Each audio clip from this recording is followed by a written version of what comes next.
Jacob, hey there. Hi, how you doing? Good. It's good to see you. Matt, how you doing, man? Hey. So I want to start this discussion at the very, very beginning. For folks who don't know what cryptocurrency actually is, I feel like the discussion should just start there before we get into what happened in this, what we're calling Tales from the Crypto. We'll start with Jacob. What is cryptocurrency? How would you explain that to somebody who has like no idea what currency is, cryptocurrency, a computer is, just like the most basic explanation of what cryptocurrency is? Yeah, that's just starting to define as where people get bogged down a lot. I would say it aspires to be basically private money, money created by private entities or corporations and outside of state or political control. The one important thing to know is that in practice, it does none of the things that a currency is supposed to do, whether it's store value, medium exchange, things like that. So cryptocurrencies pretend to be currencies and pretend to be a lot of other things. Really, they're more like unregistered securities that or penny stocks. So and the crypto part, I guess that word, right? Mm-hmm. What does that mean? Why is it called not just currency? Why is it called cryptocurrency? Well, it uses cryptography and it uses blockchain technology, which is basically just a distributed database that has become worshipped in the minds of crypto fanatics. They think this is the next great technology, even though it's rather old. And so the crypto part refers to using cryptographic tools and processes to secure transactions, to maintain partial anonymity, and to basically cut out intermediaries if possible. That's the goal, at least, through encryption, which is something that we use in other forms, whether in messaging or just online banking or anything like that. But the idea is that you can basically get rid of people and intermediaries, institutions with code. And I think that's totally wrong, but that's what they aspire towards. Can I give a slightly different definition, which is not inconsistent? Basically, it's like this different way of doing a spreadsheet that's not very interesting. And the people put a bunch of markings in a spreadsheet and they pretend it's worth something. That's literally all it is. I agree. It's like the reason it's hard to understand what crypto is because it's nothing. It's nothing at all. And everybody, all of these elite institutions are like, you have to understand. And they keep telling people they're stupid for not understanding that it is in fact nothing.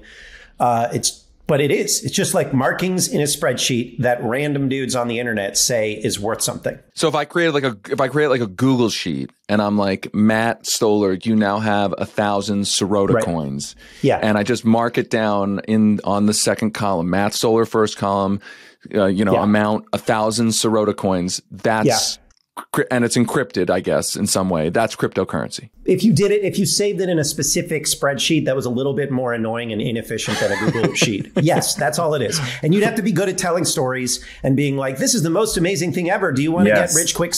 And then you'd go and sponsor a Brookings conference, and then everybody would be too like awkward to like fart in church and be like, "This is nothing." But that's what it is. It's like the analogy here is the 1920s Florida land boom in the mid 1920s, where you had a bunch of people speculating on land in Florida. And sometimes they were speculating on lands, like there was this one city called Nettie, and people were trading in New York, like land grants of Nettie. And it turns out Nettie didn't exist, right? And so like people were trading it, and it sort of seemed to have value as they were trading it because you could sell a land grant in Nettie to someone else. But then like when they figured out, oh, this doesn't exist, it went to zero because it's like not a thing, right? And that's what all these things are. Okay, so so not to get too far afield before we get into the collapse that happened this week. I guess the follow up would be you hear a lot of people say, well, money, the cash, the $20 bill in my wallet, that's not really anything other than a piece of paper. So how does it compare? Yeah, that's backed by the Fed. It's not worth anything. Right, exactly. Like that's like. Woo. Sorry, I just have total contempt for these assholes. I'm just like beyond mad. So what's the difference? I guess what's the difference? I mean, to start with, I'd say, the dollar is supported by the entire sort of structure of society and the law. And if you want to be sort of realpolitik about it, the entire U.S. military machine. But I mean, there is, of course, a sort of social and quality to money. Money is is partly about social relations. There's a hallucinatory quality, perhaps, that we're all kind of investing our faith in it. But that's why my co-writer and I, Ben McKenzie, often argue that money is about trust, actually, and they're trying to eradicate trust, eradicate any political governance over money.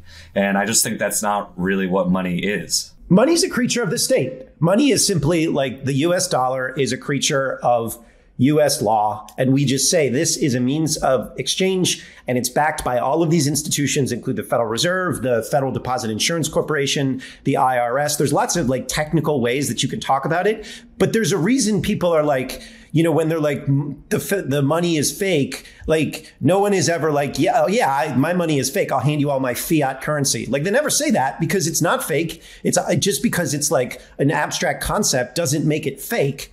I mean, it's somewhat similar thing with these cryptocurrencies, but it doesn't make them money. It just makes them get rich quick schemes. So let's get into the get rich quick scheme. The story of Sam Bankman-Fried. We'll get into his political connections and the like, but he had this exchange called FTX. As I understand it, and I'm not a crypto expert. It was basically where you could give real money over to this exchange, you know, real dollars, and you would be able to essentially buy and sell different cryptocurrencies. And over the last week, that made headlines because this exchange, which he had been worth, I guess, on paper, billions of dollars, that exchange collapsed. I guess, Matt, why don't you tell the story of what happened? What was the collapse? Yeah, so I mean, we're going to learn more, but he's basically like a stooge. He's a 30-year-old weirdo who's into this like strange cult called effective altruism, where like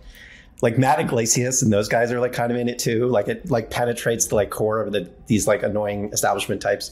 But he like he has two companies basically. One is called Alameda Research and the other is called FTX. One of them is a trading operation and one of them is an exchange where people can go and they can trade crypto and crypto derivatives and things like that.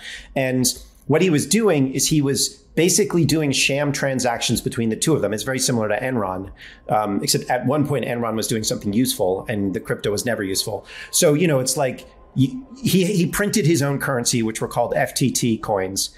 And then he would sell those to Alameda. And then why are they worth something? Oh, because the last price was X amount. And then he could sell them back from Alameda to the FTX. And you know, this essentially sham transactions with sham prices. And so all the assets were kind of fake. And then what he was really doing is just taking customer money that they deposited in FTX and stealing it. And like, meanwhile, like covering it all up with these sort of sham transactions. But he's also like part of this whole gross network of people, you know, basically anybody who ever pushed crypto is kind of like part of this network of like Silicon Valley goons and whatnot. And they really want to focus on SBF, not just because he was an important player, but because he's a useful stooge, right? Because it's easier to go after him than to go after Harvard, than to go after like Andreessen Horowitz or Sequoia or like, you know, Brookings or, you know, the Federal Reserve or like any number of institutions that would not say this is fake nonsense. This is ridiculous and it shouldn't exist. And now you can, sorry, I'm really mad about this. Jacob, I know you've done a lot of work, so I don't want to take over. You know, you're the expert here. I don't want to like take this over, but that's the gist of who he was and what he did. And there's a lot of other things that are going to fall apart soon. I mean, there's still some crypto exchanges. There's this other Ponzi scheme called Tether, which is even bigger, and that's going to fall apart. Like, we're not at the end, right? And Sam Bankman-Fried is too dumb to like lawyer up, so he'll probably end up going to jail. But like, there are a lot of people who should be going to jail here. Okay, so Jacob, that's a good follow-up question, which is how much of what happened at FTX that made all these headlines, Sam Bankman-Fried, this 30-year-old billionaire, how much of that was an isolated incident, or is what happened to him or what he perpetrated, is that endemic to the entire crypto industry? I'd say it's endemic. I mean, we've seen examples of people like him before, very recently. I mean, we were writing recently for our book in progress, sort of a chapter about the paradigmatic fraud, and we were using Celsius, which was a literal Ponzi scheme that collapsed over the summer. I mean, Sam is now bigger, so we're rewriting a little bit. But, you know, they all do business with each other, which is important to note. I think Matt sort of gestured at that, like, Alameda had a huge venture capital arm. Sam was invested everywhere. Binance, which kind of helped take down, Sam took himself down, but Binance kind of pushed him over. They are invested in everyone. They invested in FTX. Like, there are a lot of overlapping relationships here. So I'd say when some of these finances are exposed through bankruptcy processes that are ongoing and that are inevitable, because I think there are multiple exchanges teetering even right now, we're going to learn more. I mean, hopefully there'll be more enforcement and maybe some actual arrests, but the dominant model in crypto is spin up your own coin, get some VC money to float it, do a lot of hype and other nonsense to make it seem useful and pump the value, and then do a lot of wash trading like Matt was describing and bullshit transactions, and then also try to bring in some retail money, and then you can gamble with all that. So that was basically what was happening. Alameda was gambling mostly in the decentralized finance ecosystem, and they kept getting more and more in the hole as other companies started failing, including companies that FTX had invested in. And then Sam said, "Oh, we have to do something about this." This is what seemed to be what happened, and he diverted up to $10 billion of real fiat customer money that had been given to FTX. So we've seen this before. Bitfinex did something like this, which is a major exchange as part of Tether. They were hacked years ago. They also gave a bunch of money to a bank that was shut down in a big law enforcement operation because it was laundering money for a cartel. So you have these institutions that are familiar with losing hundreds of millions of dollars and then spinning up some token or some rescue scheme. But basically, we've seen these kinds of economics or these tokenomics everywhere. It's like crazy when you listen to what Jacob is saying, because it's like, all of that is illegal. Like, literally everything they're doing is illegal, because when you spin up a coin, like, we have securities laws that we passed in the 30s that say that when you have a collective endeavor, which is done for profit, and the security can shift in value, that is regulated like a security, and then places where those trade are regulated as securities exchanges. And there's a whole bunch of rules that, you know, you have to adhere to. And so it's like all of this stuff is illegal. It's all illegal. We just didn't enforce the law under first the Obama administration and then the Trump administration.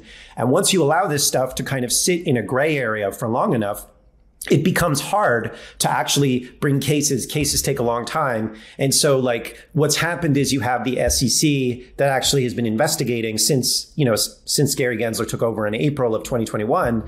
But like, it takes a long time. Like, they had to fight a subpoena, like to enforce a subpoena on a guy named Do Kwon, who had a Ponzi scheme called Terra Luna.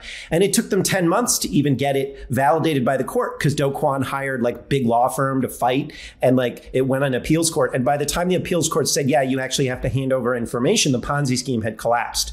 And so, like, this stuff is all illegal. It should be all illegal. And we just didn't enforce the law. And now when we're trying to enforce the law, it, like, you know, it's not a light switch. You have to like actually spin things up. I think one important thing to sort of add on to that is what Matt is saying is also is like the framework and the laws exist to deal with this stuff. I mean, some of it might seem novel or unprecedented, but you've had the industry calling for regulatory clarity. That's their phrase for several years now. It's pretty much there, or at least the SEC has the authority. So it's really just about enforcing the law. And then you see also some recent positioning where they're trying to say SBF was either an isolated actor or it was because he was offshore and we didn't have regulatory clarity. And we can go into details about why that's nonsense. But basically, again, like, he's not an isolated actor. They all did business with him. They all work on similar principles. So I don't think they can get away with just, segmenting him off. Okay, I want to go into this regulation issue for a second, because, right, people are going to be looking at these headlines. This exchange collapses. This guy, essentially, as I understand it, and as you have explained, people's deposits that they were going to use, presumably consumers were going to use to trade Bitcoin, were then funneled into Sam Bankman-Fried's kind of speculative separate entity that was intertwined with it, and he was speculating with that money. There's been this debate over, as you've alluded to, whether the Securities and Exchange Commission should regulate that, or whether this other organization called the Commodities Futures Trading Commission, the CFTC, should regulate that. Sounds very, very in the weeds. I guess I would ask Matt, what has been the debate over that? And why to the layman, why is pushing the CFTC, the pro crypto folks, them pushing the CFTC to be the regulator? Why is that such a problem? Well, first of all, everyone at the CFTC just loves crypto. They're like all crypto boosters. It's embarrassing. I mean, you know, Caroline Pham, who's a Republican CFTC commissioner, she was caught in like April with this really embarrassing picture of her with Sam Bankman-Fried joking with him about, you know, his hair, and like with the former CFTC chair, Mark Wiegand, under Obama. And it's just like the SEC has a much more hardcore culture. There are also legal differences. So commodities are, you know, a commodity is like wheat, right? Or metal or something like that. You know, you don't really have to disclose that much about wheat, right? There's no internal accounting around wheat. So there's a lot fewer legal there's a lot less legal authority for the CFTC to go in and prevent market manipulation and enforce disclosure regimes and address conflicts of interest, because they're just different. They're just different regulatory schemes. And so what Sam Bankman-Fried and what a lot of the people, and this really comes from Andreessen Horowitz. This SBF is just a stooge, right? And explain who Andreessen Horowitz is. So, and Mark Andreessen is the founder of Netscape and sort of is on the board of Facebook, and he and like a bunch of people at this the most powerful venture capital firm in Silicon Valley, they have been pushing like crypto and waging war against Gary Gensler since he got in there. And you know, they founded Clubhouse, that right. telephone app, and then like if you ever went on there, it was just like Andreessen Horowitz people pushing crypto, right? These are the guys who were like sitting down with the lawmakers and the policymakers and buying up DC and trying to move regulatory authority from the SEC to the CFTC and saying, oh, well, these tokens are really, you know, these coins are really just, they can become commodities, or they are, you know, maybe they're, you know, we need regulatory clarity because they're totally new and innovative, and all these disclosure regimes and consumer protections, like we don't need those. That's like belongs to like the paper belt and the old centuries and all the rest of it. I mean, to give you a sense of how stupid these people are, not stupid, but like just out of touch. It's like there's this one guy named Balaji who was the CTO of Coinbase. And then he was also an Andreessen Horowitz partner. And last year he was saying, we haven't yet seen, I'm quoting him, we haven't yet seen blockchains in wartime when the fate of nations depends on how much Bitcoin they have. Like, these people are crazy. Like, they're really crazy. And they have been, and this guy's worth like $600 million. I mean, like, this is a real like authoritarian movement that like got behind crypto to steal a lot of money but also because they really wanted to attack the basics of the state. Okay, so you've just described this kind of push to get the SEC not to regulate crypto, put regulation under the CFTC.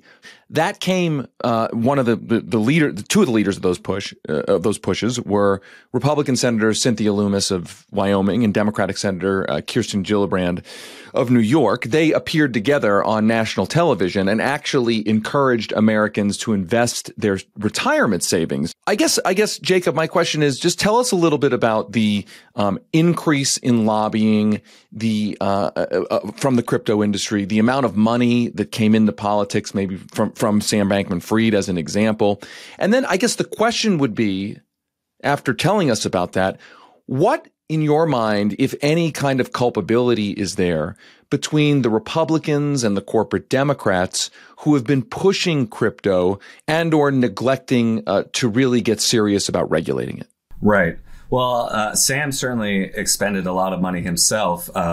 He was the second biggest donor, I believe, to Democrats in the 2020 cycle. He was talking about donating up to $1 billion in 2024. Obviously, that didn't happen.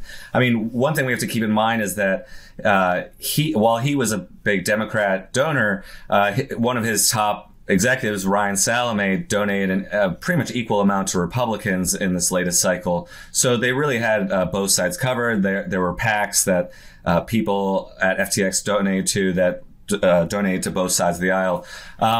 There's been no unified pushback from Democrats. There hasn't really been much of a whole of government strategy, I would argue. I mean, obviously the CFTC is sort of ready to do their pro-crypto thing.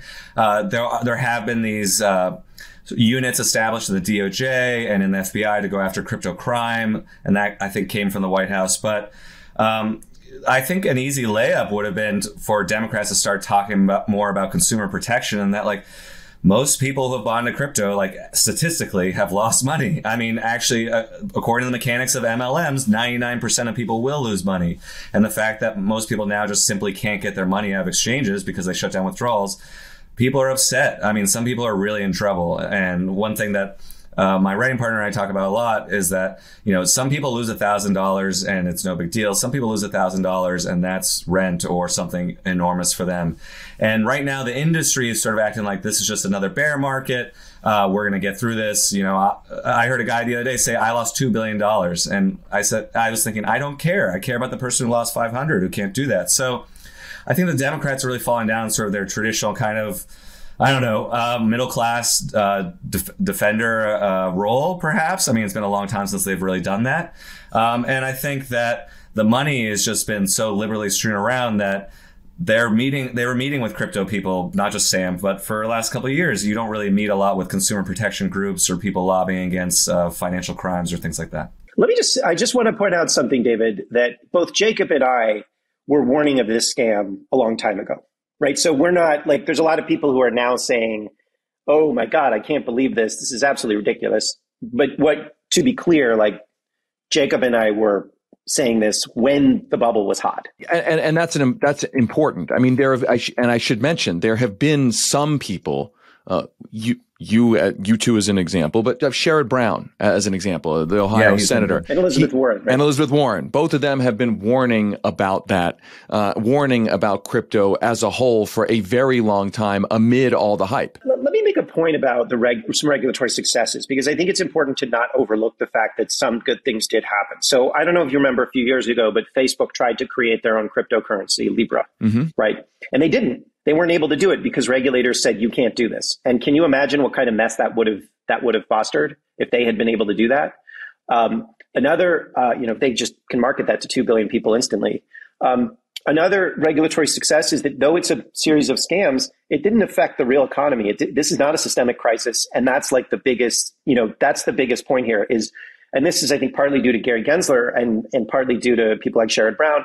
We kept crypto out of the banking system. Yeah. And that's a huge success. So people lost money, and that's really sad, but it's just a scam instead of it being like 2008. And I think we have to look at that and say, it's a huge, huge, huge regulatory success, because Sam Bankman-Fried's endgame, and these guys' real endgame, was to get regulatory clarity and then to get access to the Fed or the FDIC so they could trade their fake money for real money. And they didn't get that. That's a really important point. I mean, and I think that's why it's been likened right now to the Madoff situation as opposed to the financial crisis. But I do want to go back to who got hurt.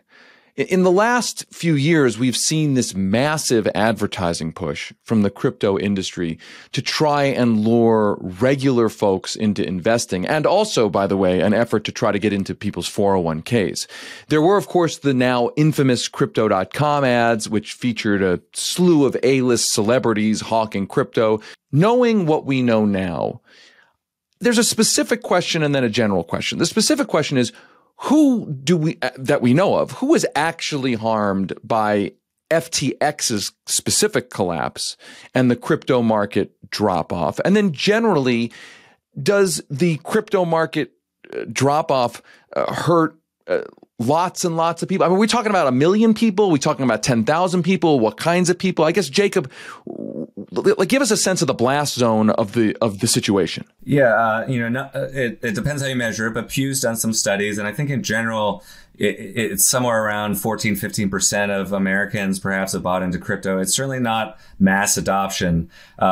A lot of it, though, I mean, overrepresented by people of color statistically, people who had the banking system closed to them in some way or another. And through a process known as affinity fraud, we're basically told, hey, this is actually the better solution for you. So you do have a lot of Black Americans, Latino Americans who have bought into crypto.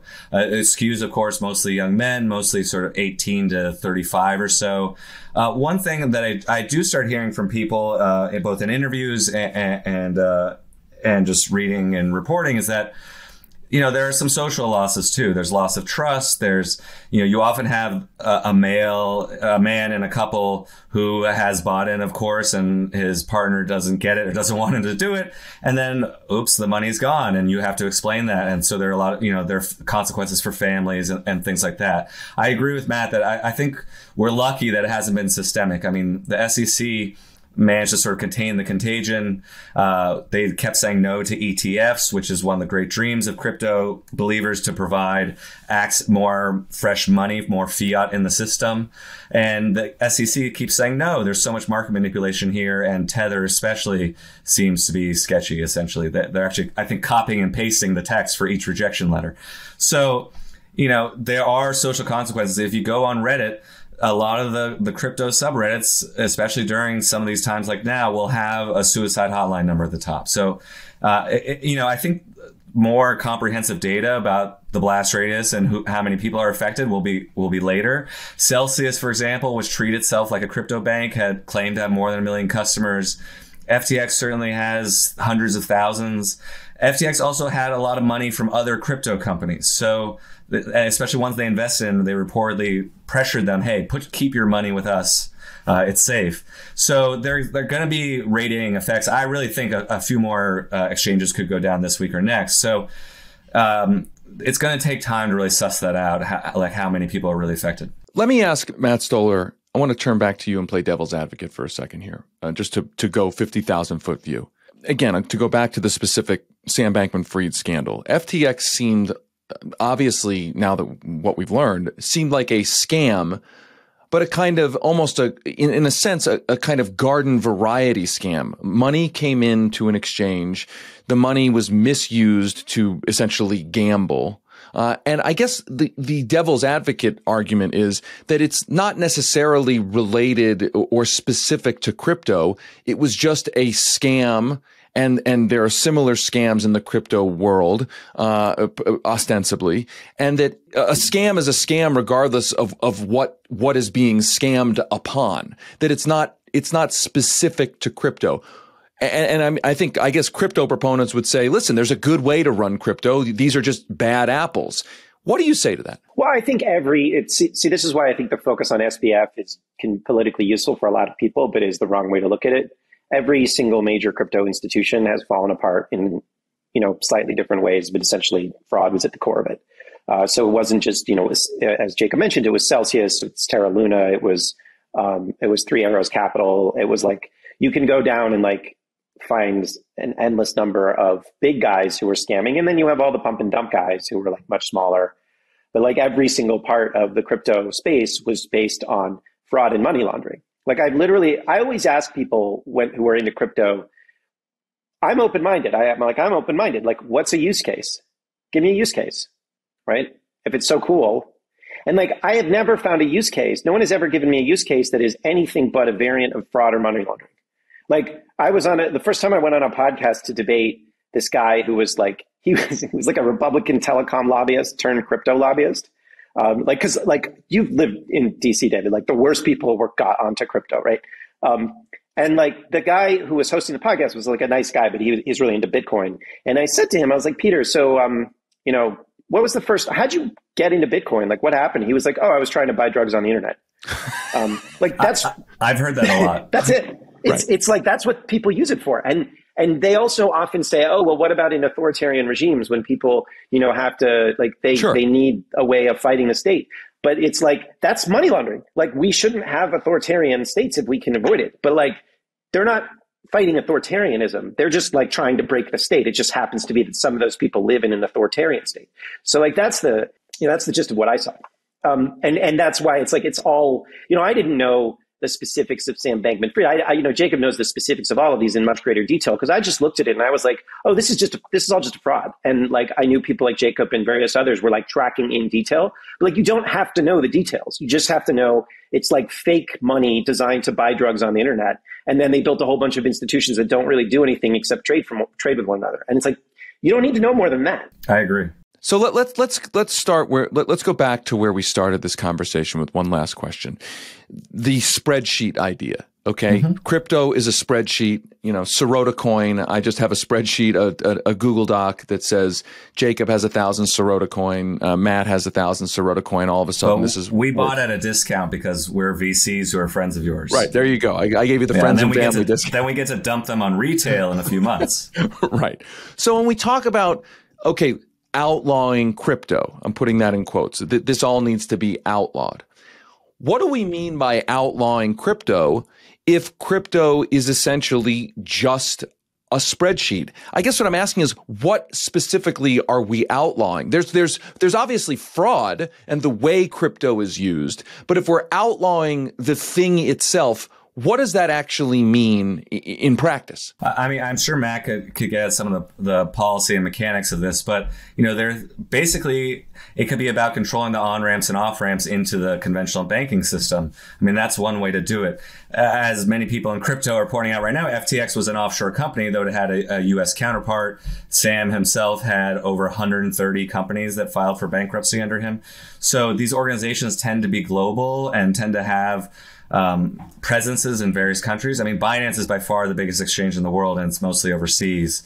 So what you really, I think, can hope for is to enforce the laws at home, to say American companies or companies that are trading or giving services to Americans need to abide by securities laws, and you need to have appropriate and stringent checks and regulations to hopefully not have this enter the regular banking system too much. In some ways, it could then die on its own.